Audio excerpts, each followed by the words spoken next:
président bu réewum Kenya di William Ruto amaloon na nag tukki ca fa nga xam ne moom mooy Juba di capitalu Soudan du Sud démb la woon ci alarba bi yemoon nag juróom-benn fan ci weeru novembre ci atum 2024 la nekkoon tànkam ya daal fexe daal ba la nga xam ne moo jëm ci wàllub waxtaan jëmale ci processus de paix ba nga xam ne la waraloon tànkam ya nag dafa nekkoon rek ngir jëmmal ay waxtaan jëm ci wàllub jàmm ca fa nga xam ne moom mooy Sud Soudan ñu gis ne nag li jëm nag ci wàllub jàmm boobee ci li jëm ci gouvernement sud soudanais ak yenn ci groupe yi nga xam ne ñoo fare ci opposition ba te ñu amaloon waxtaan rek ngir jàmm ca Soudan ci atum 2018 processus de paix boobee nga xam ne sax ñu ngi koy tuddee Tumaina ci langue Swahili muy tekki espoir waanam yaakaar ña nga xam ne ñoo ko initié woon mooy président bu réewum Kenya di William Ruto ci weeru mai ci atum 2024 moom nag ki nga xam ne moom mooy président bu réewum Sud Soudan di Salva Kiir Mayardit moo waxoon mu tàmbali ni ni mel gis ne nag initiative boobee nga xam ne mooy médiation Tumaini daal dinañ ko gisee loo xam ne lu am solo la ndax day tax ba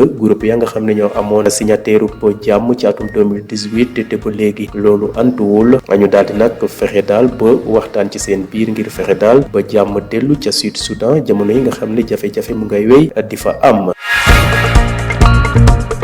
des ba léegi nag ci Afrique de l'Est waaye ca Mozambique ay xeex yem ci wàlluk manifestation daal dina fa am tey jii ci alxames gi ci suba ci diggante police ba ak ay manifestants ca capitale ba seen capitale boobee di Maputo candidat bi nga xam ne moo jiite opposition ba ci élection présidentielle lii weesu di Venancio Mondlane moo woote woon nag marche tey jii ci bésub alxames gi juróom-ñaari fan ci novembre ci atum 2024 wax ne daal élection ya dañ koo sàcc fraude moo fa am ba tax na nag nit ñu bëri génnoon manifestation yi nag bi ñu amalee élection ya ba léegi gis nañ ne daal lu tolloog ñaar fukki nit jot nañu faatu ci manifestation yooyu ñu fàttali nag li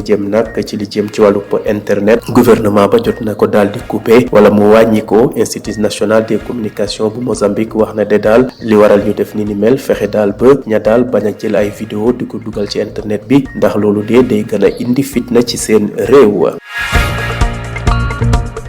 jeexalee xibaaru bitim réew yi ca fa nga xam ne moom mooy Moyen-Orient Hezbollah nag wax na ne daal am na ay soldats yu bëri yoo xam ne ay combattants lañu te nag ñu ngay pare ngir jàmmaloo ak état hébreu di Israël ci noonee sax lañu sokki lu tolloog téeméer ak ñaar fukki ay projectiles jëmale ko ci dëkk bi di Israël ci ngoon si nag waa Israël daal dinañ amal ay bombardement jëmale ko ca banlieue sud bu Beyrouth bombardé fi nga xam ne mooy Balbik ca sud Liban lu tolloog ñeent fukki ni daan nañu faatu ci bombardement yooyu ministre libanais bu yor wàllu santé moo xam le ni mel jamono yooyu nag ki nga xam ne moom mooy njiitub Hezbollah bu bees bi di Naim Kassem daal dina àddu démb ci bésub alarba bi yemoon ak juróom benn fan ci novembre wax ne daal ay dizaine de milliers combattants ñoom la yor te nag ñu ngay waajal ngir daal dal ci kaw Israël te wax nañ ne nag bépp bërëb boo xam ne am na ci biir Israël seen drone ya ak seen missile ya mën na faa egg Cheikh Naim Kassem nag mu ngi yëkkati kàddu yooyee ginnaaw bu ñu doon amal rek ñaan jëmale ci ñeent fukki fanub faatu ki nga xam ne moo nekkoon njiitub Hezbollah di Hassan Nasrallah. Le président du Kenya William Ruto était en visite officielle à Juba au Soudan du Sud mercredi 6 novembre 2024 avec pour objectif de permettre une reprise des pourparlers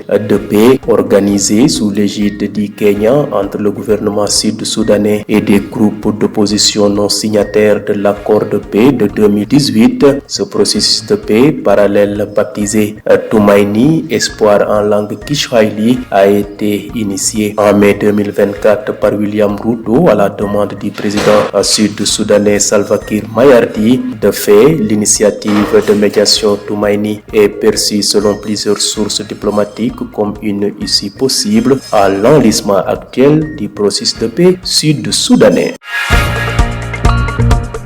Restons toujours en Afrique de l'Est. Au Mozambique, des échauffourées ont eu lieu ce jeudi matin entre la police et des manifestants à Maputo, la capitale. Le candidat de l'opposition à l'élection présidentielle, Venancio Mondlane, a appelé à une grande marche pour ce 7 novembre 2024 contre les fraudes électorales, point culminant d'une semaine de contestation dont la répression a déjà fait une vingtaine de morts. A rappelé que cela fait déjà plusieurs jours jours que l'accès à Internet est restreint. L'Institut national des communications du Mozambique s'en est expliqué. Ces mesures ont été prises pour éviter la diffusion de contenus et de vidéos, notamment qui incitent à la violence.